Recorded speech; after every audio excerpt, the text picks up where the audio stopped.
মহোদয়, উপস্থিত আছেন লালজুড়ি ব্লকের চেয়ারম্যান মহোদয়, উপস্থিত আছেন এসডিপিও মহোদয়, এছাড়াও উপস্থিত আছেন আমার অফিসের ডিসিএম মহোদয়গণ, স্পোর্টস অফিসার এবং বিভিন্ন লাইন ডিপার্টমেন্ট থেকে বিভিন্ন অফিসার বৃন্দ, পুলিশের বিভিন্ন লোক, স্পোর্টস ডিপার্টমেন্টের যে ভলান্টিয়ার এবং বিভিন্ন এমপ্লয়ি, সাংবাদিক ভাইয়েরা, বন্ধুরা এবং আমার সামনে বিভিন্ন স্কুল থেকে আগত যুবক যুবতী এবং খেলোয়াড় যারা আছেন, যারা এই খেলায় অংশগ্রহণ করবেন, এছাড়া কাঞ্চনপুর উমাবাসী প্রত্যেককে আমি স্বাগত জানাই, অভিনন্দন জানাই, আমার পক্ষ থেকে আমি নমস্কার জানাই।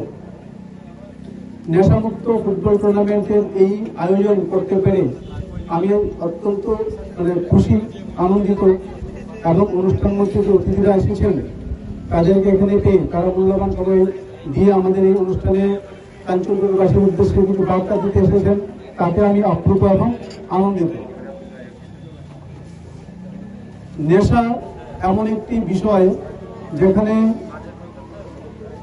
একটি পরিবার শুধু নয়, একটি সমাজকে ধ্বংস করে দেয়, একটি জাতিকে ধ্বংস করে দেয়, সেটা যাতে না হয় সেই উদ্দেশ্যে আমি প্রেরণা নিয়ে, প্রত্যেকের কাছ থেকে প্রেরণা নিয়ে এই অনুষ্ঠানটি করার আমি চিন্তা ভাবনা, আমার যে মিটিং হয় বিভিন্ন সময় কোঅর্ডিনেশন কমিটির, ওই মিটিংয়ে আলোচনা হয় এবং সেখান থেকে উঠে আসে এরকম একটা ফুটবল টুর্নামেন্ট করার জন্য।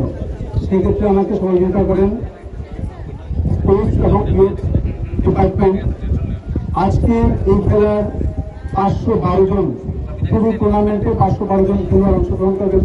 এই 512 জন খেলোয়াড় গায়ে যে জার্সি থাকবে, সেই জার্সিগুলির আর্থিক সাহায্য আমাকে প্রদান করেন আমার দুজন মাননীয় এমএলএ 59 এবং 60 মাননীয় দুজন বিধায়কের জন্য, একজন আমাদের মিনিস্টার।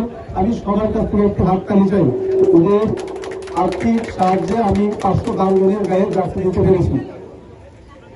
এছাড়া বাকি ফান্ড আমি ডিএম ম্যাডামের কাছ থেকে নিয়েছি এবং আমি আশা করি পুরো কাঞ্চনপুর মহকুমাবাসীর প্রতি এই যে একটা উদ্যোগ, সকলের যে চেষ্টা, সেটাকে যাতে প্রত্যেকে আনন্দ উপভোগ করেন এবং আমাদের যে মূল বিষয়, মূল বার্তা যে নেশার বিরুদ্ধে, সেটা যেন পুরো কাঞ্চনপুরবাসীর কাছে পৌঁছে যায় এবং কাঞ্চনপুর ছেড়িয়ে পুরো ত্রিপুরা, পুরো ভারতবর্ষ যাতে আমাদের সকলের এই বার্তাটা যাতে পৌঁছে যায়।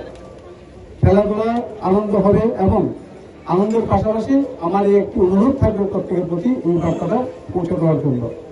আমি আবারও সকলকে ধন্যবাদ জানিয়ে, নমস্কার জানিয়ে আমি আমার সংক্ষিপ্ত আলোচনা এখানে শেষ করছি। ধন্যবাদ।